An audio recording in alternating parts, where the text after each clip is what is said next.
Hello दोस्तों, नमस्कार। स्वागत है आपका आपके अपने YouTube channel study with Pradeep EGS में। दोस्तों, आज मैं आपके लिए आज की कुछ महत्वपूर्ण खबरें लाया हूँ। पहली खबर है, इसी विधान सत्र में लाया जाएगा नकल रोधी विधेयक। उसके बाद जो दूसरी महत्वपूर्ण खबर है वो ये है, भर्ती के लिए घूस देने वाले भी जाएंगे जेल।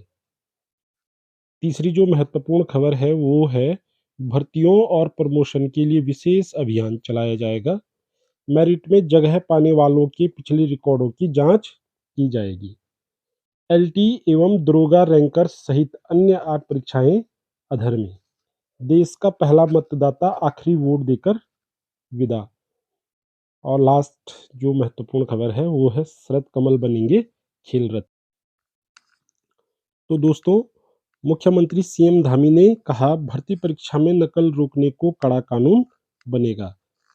और साथ ही भर्ती के लिए घूस देने वाले भी जेल जाएंगे। तो इस संबंध में मुख्यमंत्री महोदय द्वारा कुछ बातें कही गई है, जो विधेयक लाया जाने वाला है। तो इसमें जो पहली बात उन्होंने रखी है वो रखी है, राज्य सरकार भर्ती परीक्षाओं में नकल करने और कराने वालों के खिलाफ कड़ा कानून लाने जा रही है।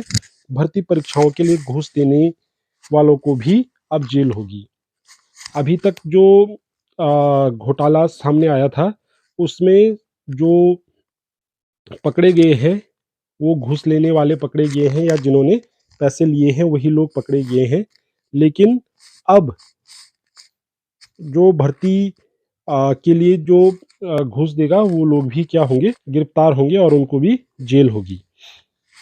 साथ ही जो माननीय मुख्यमंत्री जी द्वारा बताया गया है कि भर्ती परीक्षाओं में नकल माफिया पर न लगाम लगाने के लिए सख्त नकल रोधी विधेयक लाया जा रहा है।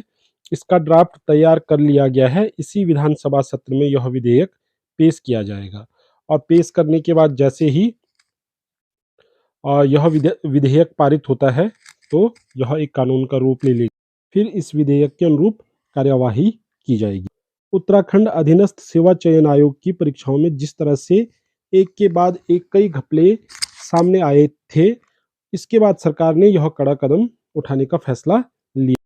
कोई भी अभ्यर्थी परीक्षाओं में यदि नकल करते हुए पकड़ा जाता है तो उसे अगले 5 साल तक प्रतियोगी परीक्षाओं के लिए ब्लैकलिस्ट कर दिया जाएगा। इसके साथ ही 1 लाख रुपये जुर्माना और अधिकतम 3 साल की सजा का प्रावधान किया जा सकता है। उसके बाद साथ ही मुख्यमंत्री महोदय ने बताया है कि इस तरह कोई व्यक्ति यदि भर्ती के लिए घूस देता या लेता है, देने वाला भी और लेने वाला भी, तो उसे भी जेल जाना होगा। वहीं यदि परीक्षा कराने वाली कंपनी के संचालकों की ही नकल कराने में मिली भगत पाई जाती है तो उसके लिए अर्थदंड 5 करोड़ तक लिया जा सकता है। ऐसी कंपनी संचालकों के लिए सजा का प्रावधान 10 साल तक का किया जा सकता है। तो ये बहुत बड़ी बात और बहुत बड़ा विधेयक आने वाला है, जिससे कि जो आने वाली भर्तियां हैं और जो परीक्षाएं हैं उनमें पारदर्शिता आएगी।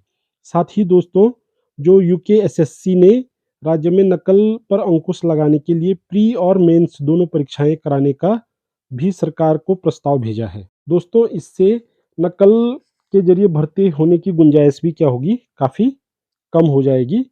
तो ये यूकेएसएससी ने उत्तराखंड सरकार को एक प्रस्ताव भेजा है। उसके बाद विभिन्न आयोगों की व्यवस्था रखने के निर्देश। मुख्यमंत्री पुष्कर सिंह धामी ने उत्तराखंड सेवा चयन आयोग के अफसरों को देश के अन्य आयोगों की भी व्यवस्था रखने के निर्देश दिए हैं। इसके लिए एक एक्सपर्ट कमेटी होगी जो वहाँ अन्य राज्यों में जाकर वहाँ कंपनी के चयन की व्यवस्था से लेकर पेपर बनाने वाले एक्सपर्ट, स्ट्रांग रूम की व्यवस्था और केंद्रों में परीक्षा के संचालन के बाबत हर छोटी बड़ी जानकारी जुटाएंगी। पंजाब, हरियाणा, हिमाचल प्रदेश के आयोगों की व्यवस्थाओं को अभी सटीक माना जाता है। पंजाब, हरियाणा और हिमाचल प्रदेश। मुख्यमंत्री महोदय द्वारा एक महत्वपूर्ण घोषणा की गई है, भर्तियों और प्रमोशन के लिए विशेष अभियान चलाया जाएगा। उत्तराखंड में बेरोजगार युवाओं की भर्तियों और कर्मचारियों के प्रमोशन के लिए विशेष अभियान शुरू होने जा रहा है।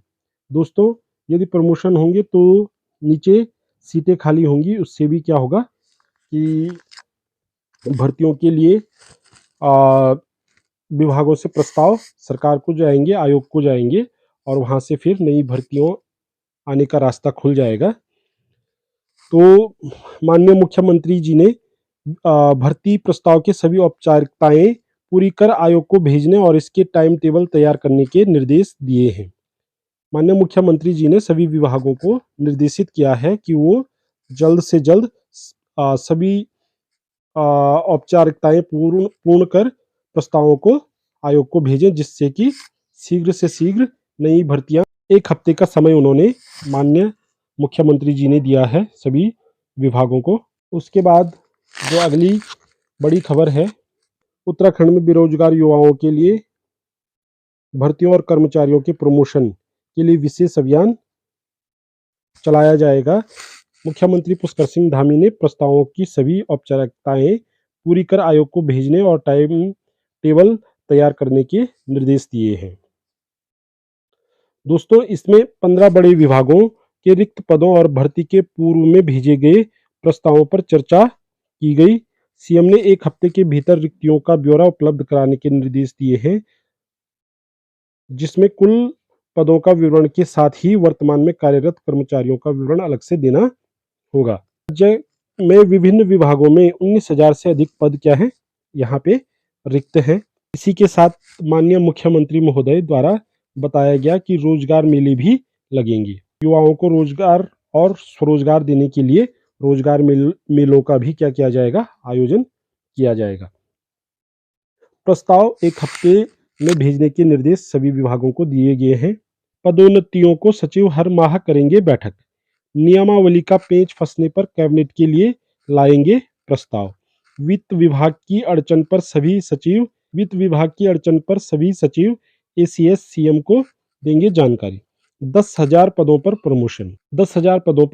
विभिन्न विभागों में लगभग 10,000 पदों पर प्रमोशन होने हैं। सचिव कार्मिक शैलेश बगोली ने बताया कि गैर विवादित पदों पर प्रमोशन की प्रक्रिया जल्द शुरू की जाएगी, जबकि कई संवर्गों में अहर पात्र नहीं है। साथ ही दोस्तों, उत्तराखंड अधीनस्थ सेवा चयन आयोग की भर्ती परीक्षाओं की जांच टीम इस महीने अंत तक देगी रिपोर्ट। तो दोस्तों, इस संबंध में जो अध्यक्ष हैं यूकेएसएससी के, जांच कमेटी की 2-3 बैठकें हो चुकी हैं। पूरी रिपोर्ट आने के बाद भर्तियों को लेकर अंतिम निर्णय लिया जाएगा। अभी इस पर कुछ कहना मुश्किल है। यह युवाओं के भविष्य से जुड़ा होने के कारण इस पर बहुत देर नहीं की जाएगी। ठीक है दोस्तों, ये जीएस मार्तोलिया जी हैं जो अध्यक्ष हैं, नए अध्यक्ष हैं यूकेएसएससी के। वो है 8 परीक्षाएं दरोगा रैंकर्स एलटी समेत अधर में। ठीक है, एलटी और दरोगा रैंकर्स की जो परीक्षाएं हो चुकी है और अन्य जो 8 परीक्षाएं हो चुकी हैं वो भी अभी अधर में लटकी हुई है। सभी पर जांच चल रही है। 3 सदस्यीय टीम कर रही है भर्ती परीक्षा मामले की जांच। जो भर्ती परीक्षा मामले की जो जांच है वो 3 सदस्यीय टीम कर रही है यूकेएसएससी की, और 22 लोगों को मिल चुकी है पेपर लीक मामले में अब तक जमानत। जो लोग गिरफ्तार हुए थे उनमें से 22 लोगों को जमानत मिल चुकी है यहाँ पे। तो यहाँ पे जो उत्तराखंड सेवा चयन आयोग की जो यहाँ पर उत्तराखंड अधीनस्थ सेवा चयन आयोग की अधर में लटकी 8 भर्ती परीक्षाओं का अंतिम परिणाम जारी करने से पहले आयोग मेरिट में शामिल युवाओं का पिछली परीक्षाओं में प्रदर्शन का भी आकलन करेगा। आयोग की 3 सदस्यीय जांच टीम ने काम शुरू कर दिया है। इस महीने के अंत तक टीम रिपोर्ट देगी। उनमें जो मेरिट में जो बच्चे होंगे, जो अभ्यर्थी होंगे, उन सभी का पिछला रिकॉर्ड भी देखा जाएगा।